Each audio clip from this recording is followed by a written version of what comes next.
I'm Jim Bouton, and I'm speaking freely.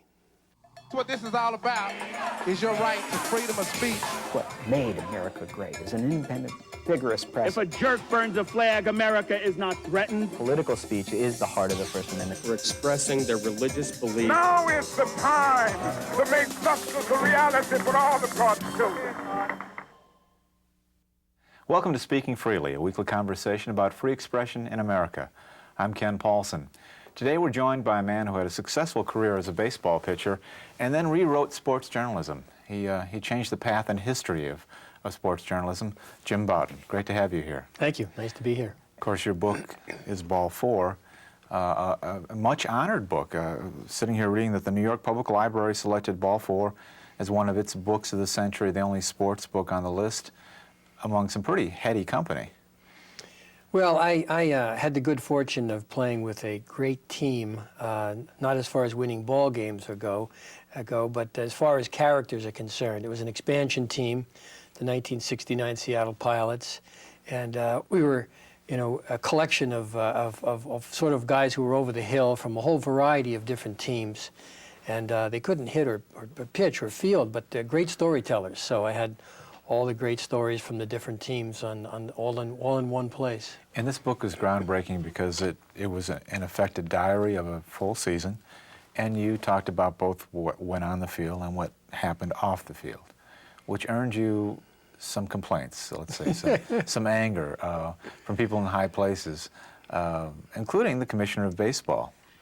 Yes, Bouton called me into his office and had a statement for me to sign that he had typed up that basically said that this book is exaggerated. I made up some of the stories, and my editor had a lot to do with it, etc. And I read this statement. I said, "This is ridiculous. I'm not signing this statement. I'm proud of this book." So then that was the first 15 minutes of the meeting. The next 45 minutes was discussing what I should be allowed to say about the meeting in the first place. Well, he issued a statement, and this is a show about free speech, and it's just fascinating, the language here. I advised Mr. Bouton of my displeasure with these writings and have warned him against future writings of this character. It's a almost governmental memo, it's as repressive a remark as you can get from somebody in public office. Exactly. One of the great things about censors is that they really know how to sell products, whether it's a book or an art show or whatever it is. And so the publisher had only printed 5,000 copies on the grounds that nobody would want to read a book about the Seattle Pilots. And then when the baseball commissioner called me into his office, now everybody wanted to read the book the commissioner didn't want them to read. So they had to print 5,000 and 50,000 and, on up. And so I dedicated my second book to Bouton. The revelations in the book, by comparison to today, they're not terribly shocking and appalling. But do you recall what got you in the most hot water? I think the story about Mickey Mantle hitting a home run with a hangover. And this was do you want to hear the story? Absolutely. Anyway, we were playing in Minnesota. We'd been out the night before having a few drinks. I don't want to say Mickey was drunk, but he spent about a half an hour trying to make a telephone call from a grandfather's clock. Showed up at the ballpark. He couldn't play, so we had to put somebody else in center field. The game goes extra innings. And Ralph Houck says, "I'm going to need a pinch hitter in the 12th. Somebody wake up the Mick." We wake him up. Comes out into the dugout, staggers up to the plate. Fortunately, he's a switch hitter, doesn't matter what side he gets on. Steps into the batter's box and hits the first pitch into the center field bleachers. A tremendous blast. And after the game was over, I walked over to Mickey's locker and I said, "How did you do that? You couldn't even see up there." He said, "It was very simple. I hit the middle ball." Well, what's funny, people have written about this since, of course, is that fans who read that loved Mickey all the more. Sure. Because they could relate to a guy with a hangover and who could hit a home run. It has probably been forgotten just how good a ball player you were. My peak baseball collecting years would have been about 63 and 64, which well, those were you caught my entire career there. That's right. It was 2 years.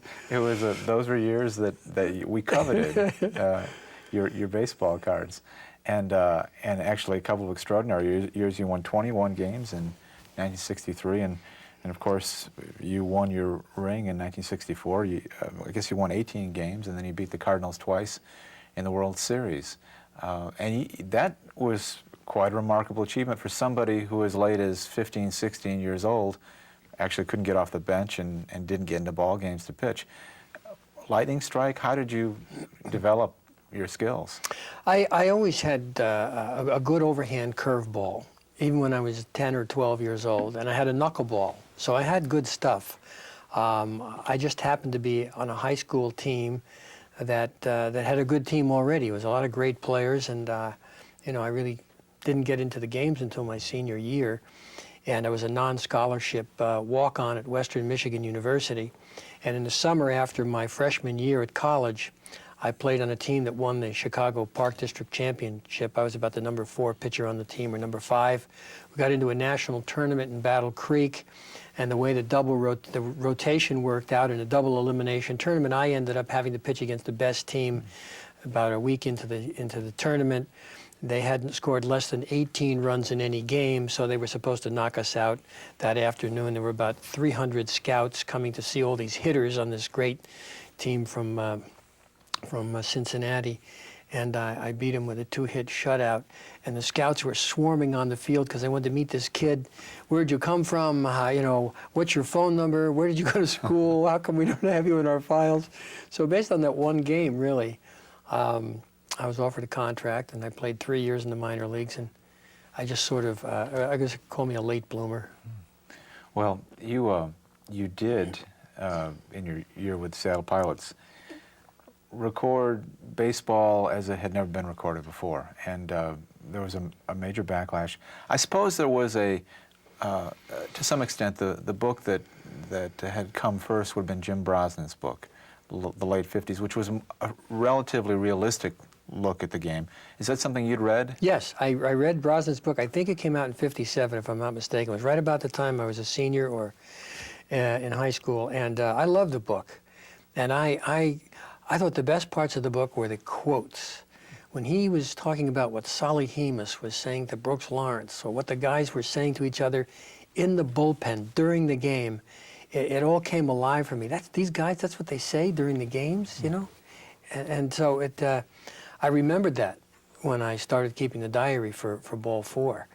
Capture what they're saying, because that really, you know, captures who they are as people. And so I spent most of my time writing down just the dialogue, because the dialogue would remind me of the story. And at the end of the day, I would take my notes and spread them out on the bed, talk them into the tape recorder. But it was the dialogue of the players that you know, enabled me to remember the stories and pretty much capture who they were. Well, the heat you took for Ball 4 really illustrates that no matter if we have free speech or not, whether we have free press or not, and you touch on this in your new book as well, there is often resistance to challenging institutions, the status quo. It can be an uphill battle, and you had to be surprised at the kind of powerful reaction you faced after Ball 4.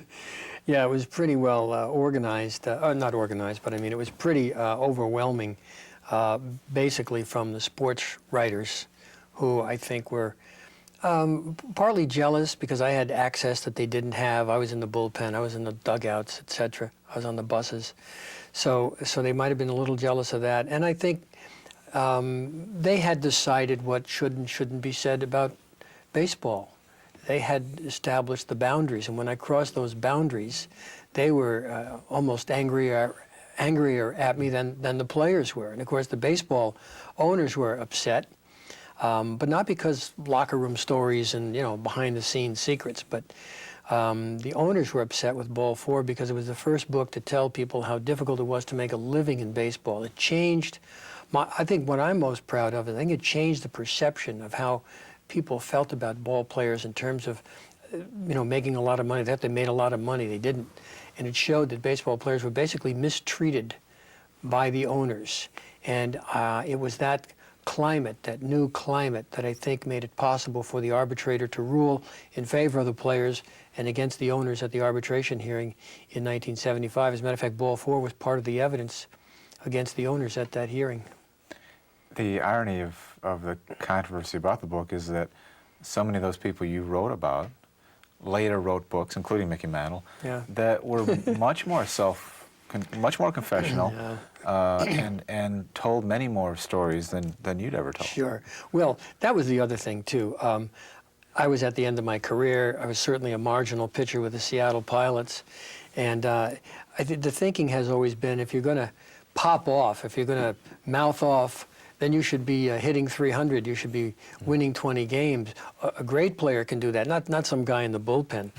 But in fact, most of the, I think, better books about inside of an industry come not from the top guy or from the top people, but usually from the people on the fringes, the ones who have a lot of time to sit around and watch and listen and think. You know, so if you said I could read a diary of the White House by the president or the vice president or by the doorman, I'd say, let me read what the doorman has to say. Your teammates didn't know you were writing the book while you were writing it. Well, that's not entirely true. They knew I was writing something. I'm not sure what they thought I was writing, but I was constantly taking notes. I was taking notes in the bullpen, taking notes during team meetings. As a matter of fact, there's a line in the book where one of the players says, hey, no taking notes during the team meeting. And another time somebody says, you know something, Bouton? Keeping notes like that, it's worse than whispering. So the heat from the baseball establishment, did that include your teammates? Did they feel betrayed? Well, yeah, sort of. I had been traded during the season from the Seattle Pilots to the Houston Astros. So when the book came out in the spring of 1970, I was with the Astros at that time. So I was hearing feedback from some teammates through other teammates about how the Seattle Pilots felt about the book. And but the biggest outcry came from Yankees and Yankee fans, even though the Yankees were probably discussed on fewer than 10 pages in the entire book. And yet it was, you know, say something about Mickey Mantle, then you're going too far. I think it should be made clear that I did not name names on the sexy stories. I didn't quote anybody making anti-Semitic remarks. I didn't quote anybody making racial comments. So you protected people. Yeah, I felt that I was invading people's privacy, and then there was a line that I shouldn't cross. It just was a different line than they thought, that's all. Yeah, I see. That book has stayed in print since publication? Well, I haven't really let it go out of print. I've updated it 3 different times, once in 80, once in 90, and once in 2000. So, but that's the last version. So if you buy that one, you don't have to buy any or others. So people who love the 1970 edition should be now looking for the final edition, it's called? Yeah, all for the final pitch. And what will they find in this? I guess they'll find 30 additional years. Well, it's actually the 10 years from 1990 to 2000, but there are some events that occurred during that period of time that sort of put a closure on the book. I guess the most significant one was the passing of my daughter, Lori. But then my reconciliation with Mickey Mantle, Right. my invitation to Old Timers Day. Well, we need to tell folks a little bit more about that. After the loss of your daughter, your son wrote a column for the New York Times. Yeah, he wrote a surprise Father's Day letter to the editor, which they ran as their Father's Day piece. And I knew nothing about it until my other son, David, called me Sunday morning and read it to me over the telephone. And he suggested that it was time for the Yankees to set aside any resentment. And what's so odd about that is that the Yankees of 1970 bore no relationship to the Yankees of today. Exactly. And yet a team with tradition apparently is also traditional about its grudges, and they weren't inviting you back. And so they saw that there'd be probably some benefit in inviting you back, and they did that. Can you talk about that day you walked back on the field at Yankee Stadium? Well, it was a very emotional day, obviously, the first time back in 28 years, and mixed emotions. I was happy to be back, and it was great to have those fans accepting me and cheering me, and no feeling at all about, shouldn't have said that about Mickey Mantle, none of that. My teammates were really good to me, except for a couple guys. Most of them were, really glad to see me. So that was fun. But then sad part was I knew why I was back there because Lori had died and Michael had written this beautiful letter in which he made a reference to Lori and let bygones be bygones. Life is short, you know. So I went back and forth between, you know, having a broken heart and a silly grin on my face at the same time. Well, speaking of life being short, it was a loss in Mickey Mantle's life that brought the two of you together. I guess you never actually had a conversation, but a No. message was left? Yes. Mickey never spoke to me after Ball 4. And that was, I guess, the last time I saw him was with the Yankees in 1967. Or I may have seen him in a role of a sportscaster. But in any case, in 1994, his son Billy passed away. Or it might have been 95. And I sent him a note telling him how badly I felt, that I had a nice memory of Billy running around the clubhouse in spring training. He was always a polite little boy. And I told Mickey, take this opportunity to say I hoped he was feeling okay about Ball 4 these days. I never wrote it to hurt him. And I never expected to hear back from him. I told him I was also proud to be his teammate. And I never thought he'd respond to it. You know, Mickey's not the kind of guy that spontaneously reaches out very easily. 10 days went by, and I walked into my office, and my secretary standing by the answering machine on my telephone. She says, I want you to play this one yourself. So I punched the button, and I heard that Oklahoma twang. Hi, Jim, this is Mick.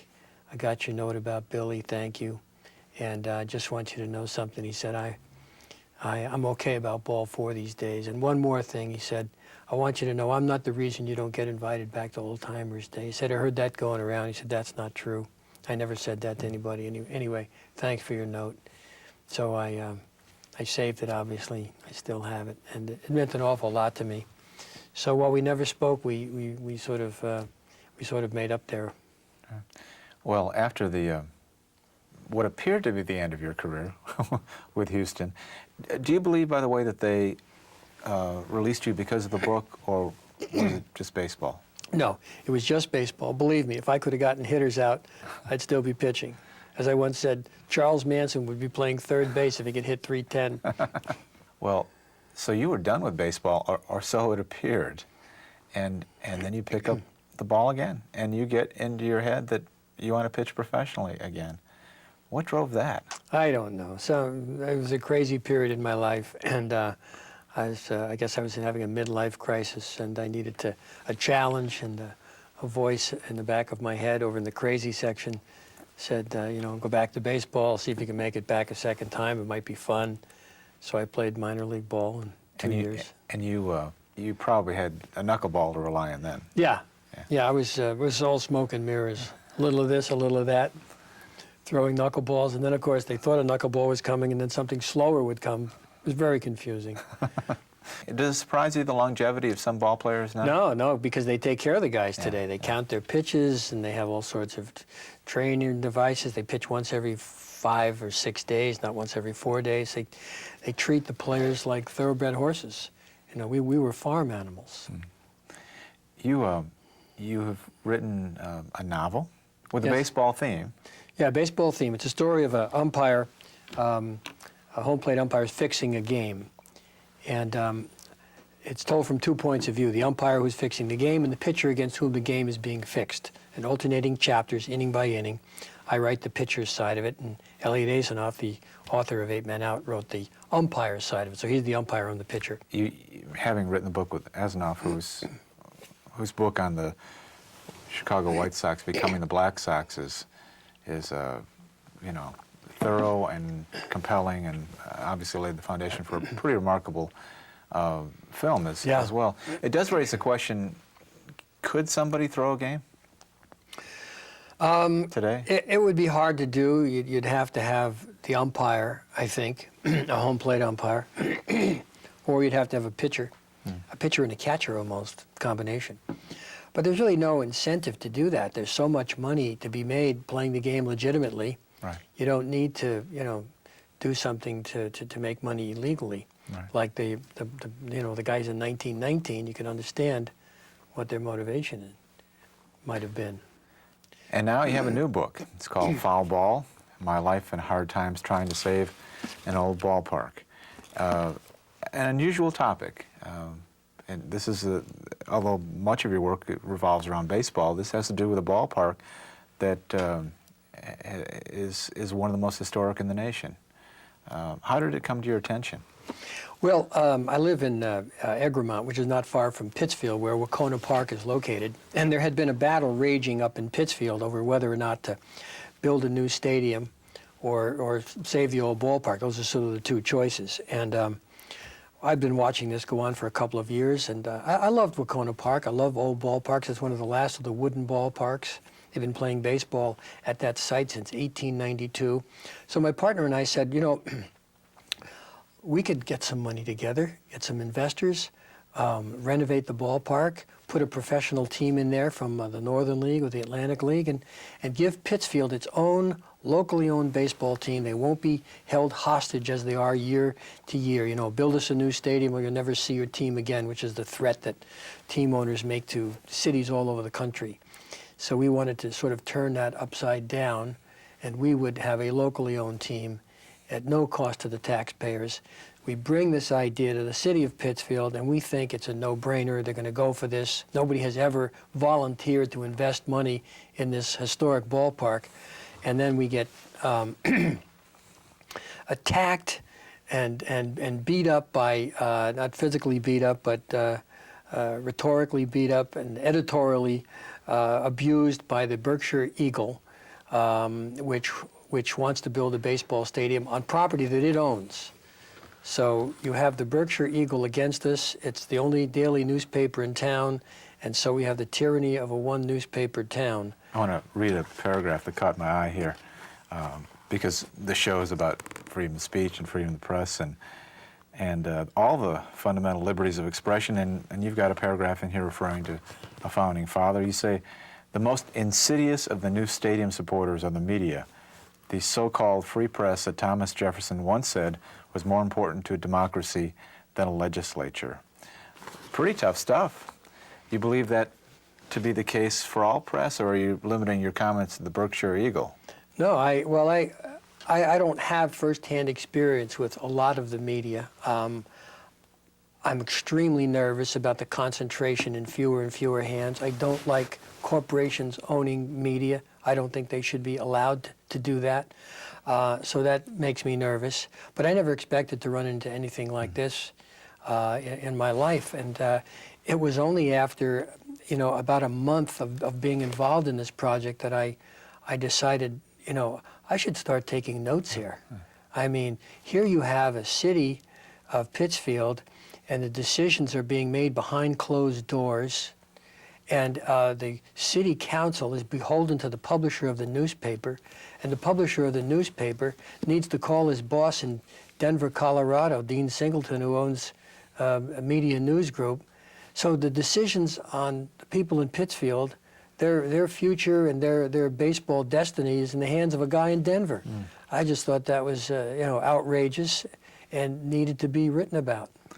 I loved your description of the ballpark. I mean, you convey so clearly why this has to be preserved, beginning with the people who played in this park. Can you talk about the history of you know, this extraordinary facility? Well, it's you know, it's an old wooden park. It's situated backwards so that the sun sets in center field, which shines in the batter's eyes. So there's always a 10-minute period where the umpire has to call timeout because of a sun delay, and which is you know, a nice marketing opportunity. Everybody goes and gets a hot dog. So that's part of its charm. It's got quirky distances, a deep right center field and a shorter left field. The stands are very close to the field. You can hear the players, you know, calling to each other. It's just a, you know, a sweet old venue that's been called Rockwell-esque and a baseball cathedral. Lou Gehrig played there. Lou Gehrig, Casey Stengel got thrown out of a game there. Sugar Ray Robinson boxed there. Jim Thorpe played there. Wow. Well, we don't want to give away the end of the book, but I think suffice to say that you fight the good fight. You document very carefully what's going on in the community, and you make the case for the need to preserve not just this ballpark, but a lot of historic ballparks, and for that matter, American history. To the extent we haven't torn it down and raised it, there are a lot of beautiful things from a century ago that we can't afford to lose. Yeah, that was the first point I wanted to make, was to try to save this old ballpark and talk about why these buildings are important to people. But the point that I ended up making inadvertently, I think, deals with this issue of free press and to what extent, what obligation does a local newspaper have to its community in terms of at least staying out of anything that would give it a conflict of interest, And which is what we had here. Yeah, that's an excellent point, and I think that's one of the challenges you have when you look at the Chicago Tribune owning the Chicago Cubs. Exactly. Why should you have to wonder Right. whether what you're reading is influenced by the cross ownership of various corporations? Like all of your books, Foul Ball is a thought-provoking work, and will probably prompt all kinds of responses from people in power. Have they read the book yet? Yeah, the Berkshire Eagle has read it. They're already starting to tee off in advance. I see. Get their shots in. It's okay. The book speaks for itself. As do you. Our guest today has been author and former Major League pitcher Jim Bouton. Join us next week as we continue our discussion on free expression and the arts.